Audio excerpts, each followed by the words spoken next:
Hello friends, आज का जो हमारा टॉपिक है वो है interpersonal behaviour. What is the interpersonal behaviour? Interpersonal behaviour होता क्या है? इससे पहले कि हम इंटर ग्रुप बिहेवियर पढ़ चुके हैं, पहले उसके बारे में डिस्कस करते हैं। इंटर ग्रुप बिहेवियर क्या होता है? किसी भी ऑर्गेनाइजेशन के अंदर डिफरेंट क्या होते हैं? डिपार्टमेंट्स होते हैं, और वो डिपार्टमेंट्स मार्केटिंग, सेल्स, फाइनेंस, वो सब क्या होते हैं? एक दूसरे पे डिपेंड होते हैं। एक दूसरे पे क्या होते हैं? डिपेंड होते हैं, और उनके बीच में एक रिलेशन बनता है, एक इंटरेक्शन होता है। तो वो जो एक दूसरे के प्रति अपना बिहेव शो करते हैं उसे हम इंटर ग्रुप बिहेवियर कहते हैं।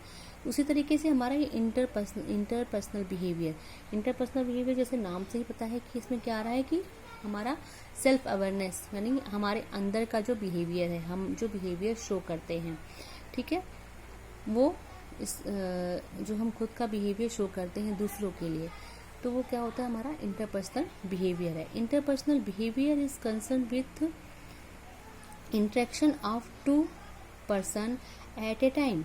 इंटरपर्सनल बिहेवियर जो होता है वो क्या होता है? एक समय में दो पर्सन के बीच में जो इंटरेक्शन होता है उसे हम क्या कहते हैं? Interpersonal behaviour.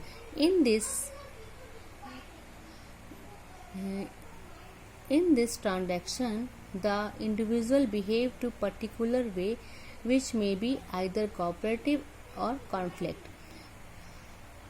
जो ट्रांजिशन होता है हमारे बिहेवियर का इंडिविजुअल के बीच में, दो पर्सन के बीच में, तो इंडिविजुअल का बिहेव जो होता है वो क्या होता है? दो तरीके से हो सकता है। जो आपस में इंडिविजुअल का बिहेव होगा वो दो तरीके से हो सकता है। पहला तो कोऑपरेटिव हो सकता है, दूसरा कॉन्फ्लिक्ट हो सकता है। वो उस बात से एग्री हो या तो उस बात से कुछ चीज़ें उसको डिसलाइक, कुछ चीज़ें उसको पसंद आए, कुछ चीज़ें उसको ना पसंद आए।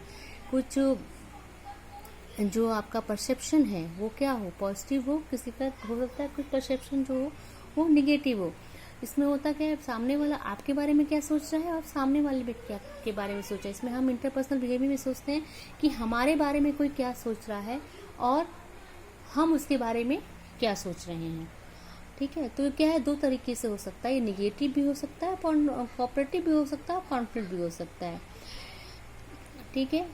इन order to improve interpersonal behaviour various technique have been developed. तो इसी की वजह से जो इंटरपर्सनल बिहेवियर को इम्प्रूव करने के लिए बहुत सारी टेक्निक जो है डेवलप की गई थी, जो हम आगे पढ़ेंगे, ठीक है। जो हमारा इंटरपर्सनल बिहेवियर होता है वो टू टाइप से होता है। पहला कोऑपरेटिव इंटरपर्सनल बिहेवियर, दूसरा conflict interpersonal behaviour. Cooperative interpersonal behaviour जैसा नाम से पता है कि कोऑपरेट करना। तो कोऑपरेटिव इंटरपर्सनल बिहेवियर जो होता है वो interaction between two person is mutually graffiti, it is comparative behaviour, ठीक है। इट इज कोऑपरेटिव बिहेवियर मतलब जब दो पर्सन के बीच में जब इंटरेक्शन होता है, उनमें क्या म्यूचुअल अंडरस्टैंडिंग होती है, ठीक है, उनकी जो है बाइंडिंग अच्छी होती है, तो ये क्या कहलाती है? वो एक दूसरे को समझते हैं, एक दूसरे के लिए क्या होते हैं? कोऑपरेटिव होते हैं। तो क्या होता है? कोऑपरेटिव बिहेवियर कहलाता है। In this case both person are engage in complementary transaction, ठीक है। इस केस में जो दोनों पर्सन क्या होते हैं? वो जो इंगेज होते हैं वो कॉम्प्लीमेंट्री एक्शन के लिए क्या होते हैं? इंगेज होते हैं। उनमें क्या होता है? म्यूचुअल ट्रस्ट होता है, रिस्पेक्ट होता है, ठीक है, और condition for this type of behaviour, ठीक है। इस टाइप के बिहेवियर के लिए क्या होता है? उनके आपस में अंडरस्टैंड होना चाहिए, उनको आपस में क्या, उनकी रिस्पेक्ट होनी चाहिए, एक दूसरे को क्या करना, समझना चाहिए, एक दूसरे को इस तरह का व्यवहार करना चाहिए। Type of behave concern for each other needs to interaction with the complementary ego state. तो इस तरह का जो हम एक तरह से कह सकते हैं जो कोऑपरेटिव इंटरपर्सनल बिहेवियर होता है वो क्या होता है? फंक्शनल बिहेवियर होता है। वो क्या होता है? फंक्शनल बिहेवियर होता है। नेक्स्ट हमारा आता है conflict interpersonal behaviour. Conflict interpersonal behaviour क्या होता है? ठीक है, कुछ वजह से क्या होता है कि जो कुछ वजह से जो है हम किसी की पर्सनालिटी को, ठीक है, किसी के वैल्यू सिस्टम को, इंटरेस्ट को क्या होता है कहीं ना कहीं कॉन्फ्लिक्ट करता है। वो क्या करते हैं? पसंद नहीं करते, डिसलाइक करते हैं, जिस वजह से क्या होता है एक कॉन्फ्लिक्ट पैदा हो जाता है। उसी तरह conflict interpersonal behaviour, interpersonal conflict में rise in the organisation. Interpersonal conflict क्या हो सकता है, ऑर्गेनाइजेशन में क्या होता है, राइज हो सकता है, क्योंकि 10 लोग वहाँ पे काम करते हैं, तो हो सकता है कि हम जिस ग्रुप के साथ काम करें, जिस व्यक्ति के साथ काम कर रहे हैं, हमें वहाँ पे उसका बिहेवियर पसंद ना आए, हमें उसकी बातें अच्छी ना लगे, ठीक है। तो ये क्या होता है, ऑर्गेनाइजेशन में क्या हो सकता है, राइज हो सकता है, ठीक है। इस तरीके से इसको हम क्या कहते हैं, नॉन फंक्शनल बिहेवियर कह सकते हैं। इसको हम क्या कर सकते हैं, नॉन फंक्शनल बिहेवियर कर सकते हैं। अब इंटरपर्सनल बिहेवियर जो होता है वो हमारा क्या होता है, जो कोऑपरेटिव, इसमें जो कोऑपरेटिव इंटरपर्सनल बिहेवियर है, ठीक है, कोऑपरेटिव इंटरपर्सनल बिहेवियर है, उसमें क्या होता है, कुछ स्किल्स होते हैं। कोऑपरेटिव में क्या होता है, कुछ स्किल्स होते हैं, जैसे कि positive thinking, mutual trust, empathy, ठीक है। ये सारी चीज़ें क्या होती हैं इसमें, पॉजिटिव, इसमें जो है कोऑपरेटिव में बिहेव, इस तरह का बिहेव क्या करती हैं, शो करती हैं। अवेयरनेस ऑफ ईगो प्रॉब्लम, इसमें क्या करती है, ईगोस प्रॉब्लम को भी क्या करती हैं ये, इसमें वो कोऑपरेटिव इंटरपर्सनल बिहेवियर में अवॉइड किया जाता है, ठीक है। तो ये हमारा क्या था, इंटरपर्सनल बिहेवियर का इंट्रोडक्शन और कॉन्सेप्ट था। नेक्स्ट हम लोग आते हैं ट्रांजिशन एनालिसिस, ट्रांजिशन एनालिसिस, ठीक है। एक्चुअली क्या था कि हमारी ये ट्रांजिशन एनालिसिस है, ठीक है, ये क्या कर रहा था, ये relationship involve social transition between them and transition analysis and the attempt to understand and the improve such transaction. The relationship involves social transaction between them and the transactional analysis is attempt to the understand and the improve such transaction.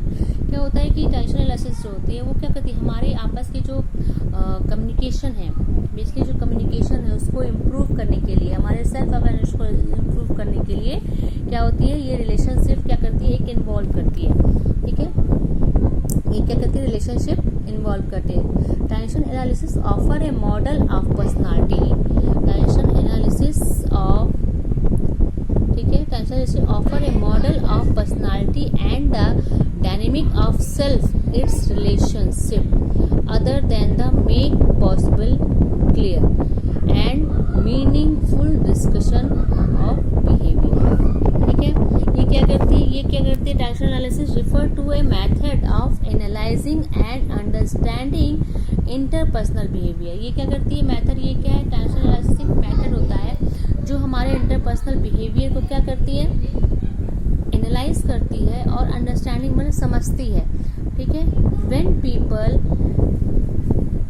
When people interact there is social transaction in which one person responds to another। क्या होता है कि जब लोगों के बीच में क्या होता है, एक सोशल ट्रांजेक्शन होता है, ठीक है, वन पर्सन से टू अदर पर्सन, तो क्या करता है, एक दूसरा पर्सन क्या करता है, उसका रिस्पॉन्स देता है, ठीक है, another person, social transaction which the person responds to another. The study of these transaction between people is called transaction analysis। जो स्टडी हम करते हैं, जो दो लोगों के बीच में जो ट्रांजेक्शन हो रहा है, जो हमारा कम्युनिकेशन हो रहा है, उसकी जो स्टडी हम करते हैं, उसको जो हम अंडरस्टैंड करते हैं, जो उसको समझते हैं, वो हमारा कहलाता है ट्रांजेक्शन एनालिसिस, ठीक है। Transaction analysis model develop by the Eric Berne for the psychotherapy in 1950। जो ये ट्रांजिशन एनालिसिस मॉडल डेवलप किया गया था वो एरिक बर्नी के द्वारा किया गया था, ठीक है, किसके लिए, साइकोथेरेपी इन 1950, ठीक है। अब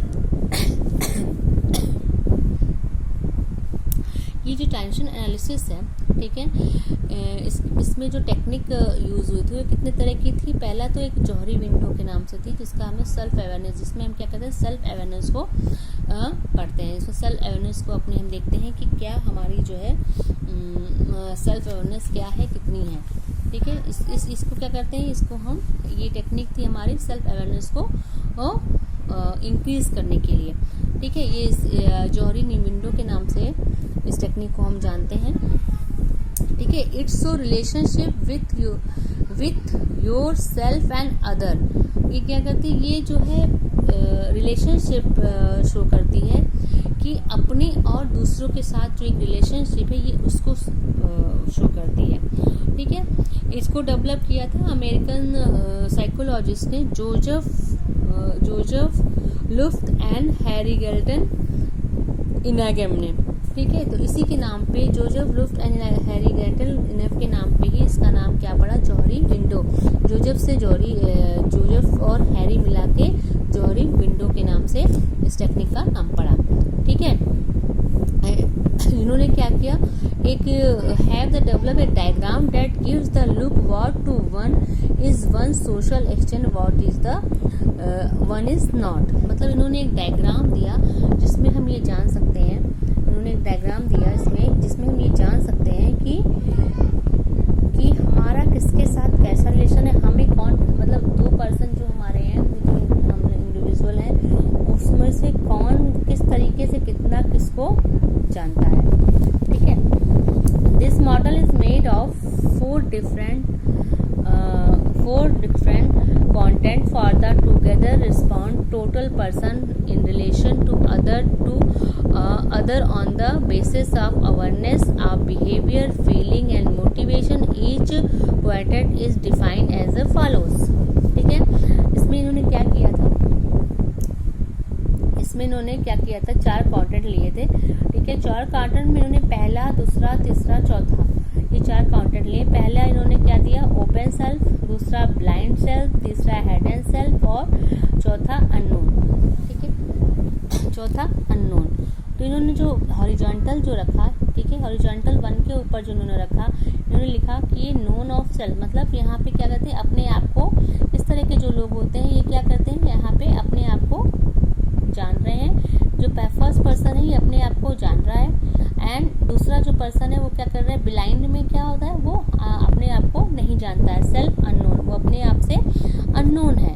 और जो वर्टिकल में उन्होंने रखा, तो उसमें वर्टिकल में जो अनदर पर्सन रखा, उन्होंने लिखा नोन ऑफ द अदर, मतलब कि वो दूसरों के बारे में या उसके बारे में जो जान रहा है। ठीक है, और जो है, और जो थर्ड में हेडन में रखा, हेडन में क्या था, देखो हेडन में क्या था, known the self.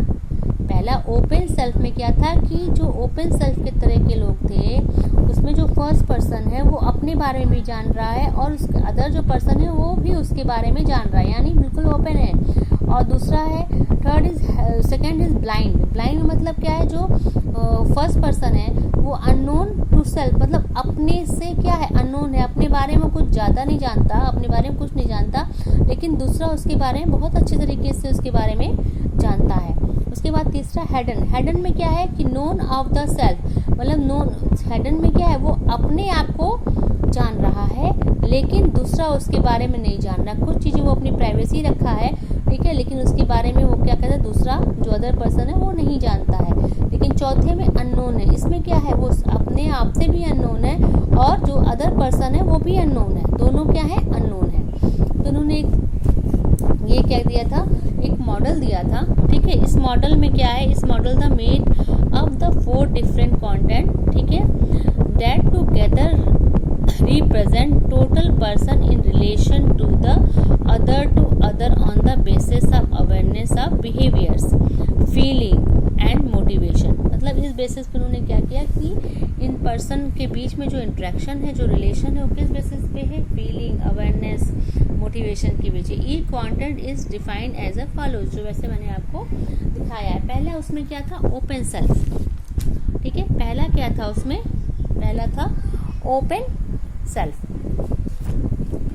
Open self, open self में क्या था, इन दिस रिफर, मतलब इनके ओपन सेल्फ में क्या था, this refers to state about on the individual such as the between our feeling, ठीक है, and motive that he known and is willing to share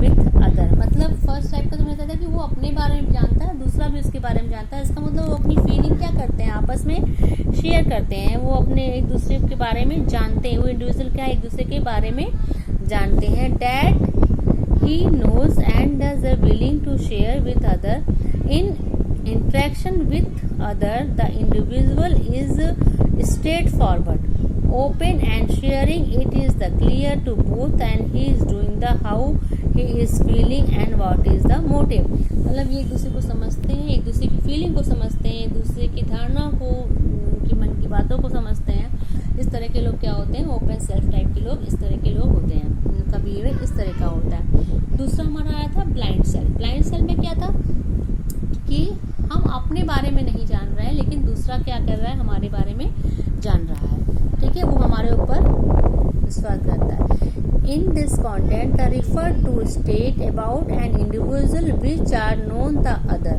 ठीक है, जहाँ पे क्या है, नोन द अदर, अदर हमें क्या कहते हैं, जान रहा है, but not known to him, but वो खुद को नहीं जान रहा है। Other people know what is happening to him but he is not awaring out. Other people ये समझ सकता है कि क्या है, वो अदर पीपल ये जानता है कि वो क्या करने वाला है, उसके साथ क्या होने वाला है, लेकिन जो खुद होता है उसको ये अवेयर नहीं होता कि हमारे साथ क्या होने वाला है, हमारे साथ क्या हो रहा है। जैसे नॉर्मली होता है, छोटा बच्चा होता है, चलने वाला होता है, तो सामने वाला जो होता है वो कहता है चलो चलो चलो चलो, लेकिन बच्चा चलना शुरू करता है तो उसको ये नहीं पता होता है कि हमारे साथ क्या होने वाला है, लेकिन वो क्या करता है, कहने पे उठना है, चलेगा चलेगा चलेगा, होता है ना। इस तरीके से क्या होता है कि उसको खुद को नहीं पता होता कि हम क्या कर सकते हैं, लेकिन सामने वालों को पता होता है कि ये काम या इसके साथ ये होगा, ये कर सकता है, ठीक है। तीसरा आता है head and self. Head and self में क्या था, हेड एंड सेल्फ में था कि हमारा क्या था कि हमें पता था कि हम अपने बारे में जानते हैं, लेकिन दूसरा अदर हमारे बारे में नहीं जानता, हमारी सोच नहीं, हमारी फीलिंग को नहीं समझ सकता। कुछ फीलिंग से हम क्या करते हैं, हमारी प्राइवेसी है, हम छुपा करते हैं, हम दूसरों को नहीं बताना चाहते हैं। तो इस तरह का जो रिलेशन होता है वो हेड एंड सेल्फ में आता है। Head and self content refers to state that about the individual which are known the him but not known to other. This private and only the person known what is the happening. केवल जो known है, जो जानने वाला है, जो self जानने वाला है, वो जानता है कि क्या होने वाला है। ये अपनी कोई बातों को शेयर नहीं करते। The hidden self is within the vision of the individual but he does not want to share it with other, ठीक है। वो अपने देख सकता है, अपनी विजन समझ सकता है, फील कर सकता है, लेकिन वो दूसरों के साथ क्या करना है, शेयर ही नहीं का होता है, वो दूसरों के साथ शेयर करना नहीं चाहता है। उसके बाद है अननोन सेल्फ। अननोन सेल्फ में क्या है कि ना तो वो हमारे में जानता है, ना हम जैसे किसी ऑर्गेनाइजेशन में चले गए और हमें किसी के बारे में, ना हम किसी नए ग्रुप को ज्वाइन किए, नए ड्यूटी को ज्वाइन किए, तो सामने वाला हमारे बारे में कुछ नहीं जान रहा और हम उसके बारे में कुछ नहीं जान रहे। तो it refer to state that neither the individual nor other known the unknown self is mysterious. क्या एक दूसरे के बारे में मिस्टीरियस, उसके बारे में नेचर नहीं जाने, हम अचानक से चले गए, हम अचानक से देख रहे हैं कि भैया सामने हम गए, कोई नया जॉब ज्वाइन किए, हमारे सामने को जो बॉस है, चाहे कोई भी है, हमारा कलीग है, हमारा पीर है, तो क्या पता चल रहा है कि हम उसके बारे में धीरे धीरे जब हम उससे बातें करेंगे, समझेंगे, तब ना उसको जानेंगे। उसके अभी हम क्या है, हम दोनों एक दूसरे के लिए अननोन है, उसके बारे में हमें कुछ भी पता नहीं है। तो ये था आपका इंटरपर्सनल बिहेवियर। जो और इंटरपर्सनल बिहेवियर क्या होता है, इंटरपर्सनल बिहेवियर जो हेल्प करता है वो हमें ग्रुप की क्वालिटीज को भी समझने में हेल्प करता है और इंडिविजुअल क्वालिटीज को भी समझने में हेल्प करता है। ग्रुप की क्वालिटीज को भी समझने में हेल्प करता है और इंडिविजुअल क्वालिटीज को भी समझने में हेल्प करता है, जिससे क्या होता है, हम ग्रुप के गोल्स को भी अचीव करते हैं और इंडिविजुअल गोल को भी क्या कर सकते हैं, अचीव करते हैं, ठीक है। ये जो जौहरी विंडो मॉडल था, ये क्या करता था, work on the basis of communication. ये जो मॉडल है ये किस बेस पे काम कर रहा था, ये कम्युनिकेशन के बेस पे काम कर रहा था, ठीक है। ये हमारा था आज का interpersonal behaviour and window Johari model, transactional analysis का पहला टेक्निक, ठीक है। नेक्स्ट टेक्निक हम